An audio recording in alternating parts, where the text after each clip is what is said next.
Welcome to the CV Sports Show. Your one and only host, Carlos Vernon. We got a lot to get into today. We're going to talk about some Cleveland Indians. We're going to talk about the NBA Finals. We're going to talk about, is it really a rivalry, and would it need to go 7 games? We're also going to talk about the NFL. We're going to talk about the AFC East. Preview. I'm gonna give you a preview of every division for now on for the weeks coming, and we're gonna talk about the AFC East. We're gonna talk some Buffalo Bills. We're gonna talk about the NFL contracts. Something that Victor Cruz said that caught my attention about the NFL contracts, and we're gonna talk Tiger Woods and his DUI, and we're gonna get a little bit more, and we're gonna talk a little bit more about stuff if I can get it in. So let's get this show on the road. I just want to talk about the Cleveland Indians. They've been 2-4 in their last homestand. Last night, their bats finally woke up and the pitching woke up. But I feel that in the last 6 games, it's been late in pitching and a lot of not hitting. They haven't been hitting well. They haven't been hitting well in the clutch, you know what I'm saying? And timely hitting is big in the major leagues. You need timely hitting, and 2-out hitting can really put damage on a team. I feel the Indians haven't been doing that. Their bats really haven't been going, and the starters only been going 4 and 5 innings. You cannot go 4 and 5 innings in the major league and think you're going to win, depending and go to the World Series, because you put a lot of pressure on your bullpen, and your bullpen get burnt out like that. Even though you have the Cody Allens and the Andrew Millers of the world, you still can get burnt out. And that proves Friday that proved over the weekend. Andrew Miller gave up a 2-run homer after the try was up 4-0 in that game and blew a 4-0 lead. Mike Clevenger couldn't get the job done, and you had to depend on the bullpen, and the bullpen not gonna always bail you out.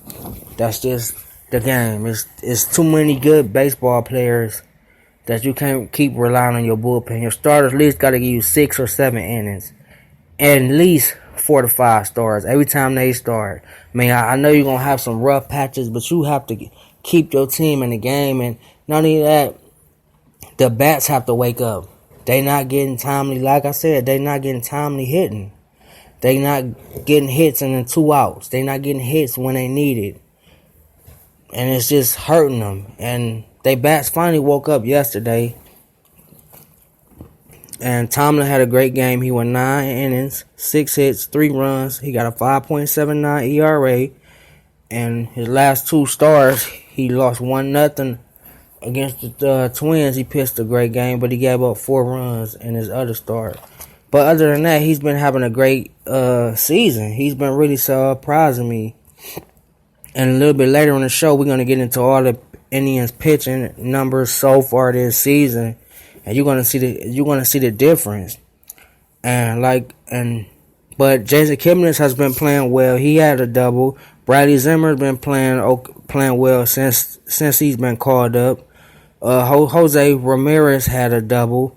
Austin Jackson had a double. Jason Kipnis had a home run. Brantley had 1 stolen base. And Jose Ramirez had 1 stolen base. Jason Kipnis he had 2 runs, 4 hits, 2 RBIs, 1 walk. He batted .242. David Robinson, he didn't have a hit, but he's batting .250. Dr. Smooth, he had 1 run, 3 hits, 1 RBI. He batted .308. Carlos Santana, he had 2 hits. He had 2 runs, 3 hits, 2 RBIs. He's batting .232. Evan Encarnacion, he had 1 hit and 1 walk and struck out 1. He's batting .225, but he's got a 7-game hitting streak. Jose Ramirez, he had a come-out party after the April he's been slumping this May. He had 2 runs, 3 hits, 3 RBIs. He's batting .274. Austin Jackson he played big. He had 1 run, He had one run, 2 hits, 3 RBIs, and 1 strikeout. but he's batting .265. Roberto Perez, he had 1 run, 1 hit, 1 RBI, 2 walks. He's batting .143, but he hasn't played a lot in this stretch because Yan Gomes has been coming around. And Eric Gonzalez filled in for Francisco Lindor, who didn't play yesterday. Just had to give him a little rest. He's batting 100. The Indians are, since they changed their lineup, Jason Kipnis, since he's been leading off, the Indians is in 13 games. He's batting .351, 5 home runs, and 13 RBIs.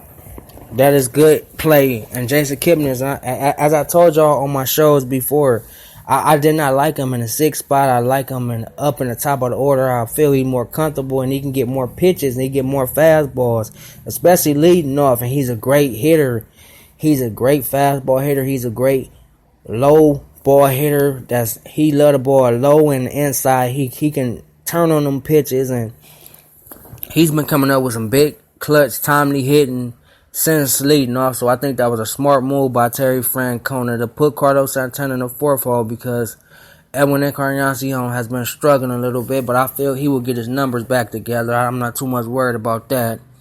I know what Terry Francona doing. He's just trying to get him some confidence back, and when his bat started to get back together, he will be back in the 4th hole. So you can guarantee that. But that Jason Kipnis move was great because it gave the offense some spark. As you could see yesterday, they won 10-1. They scored 10 runs. Jason Kipnis had 2 of those 10 runs. He had 2 of those RBI. He had 2 RBIs.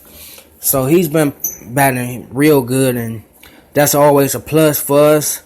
I think we need Kip, and the top of that order is doing a great job. And when I get back into it, we're gonna talk a little bit more about Jason Kipnis leading off. We're gonna talk about the Indians hitters who got some hitting streaks going, and much more. We gonna be right back at the CV Sports Show in a minute.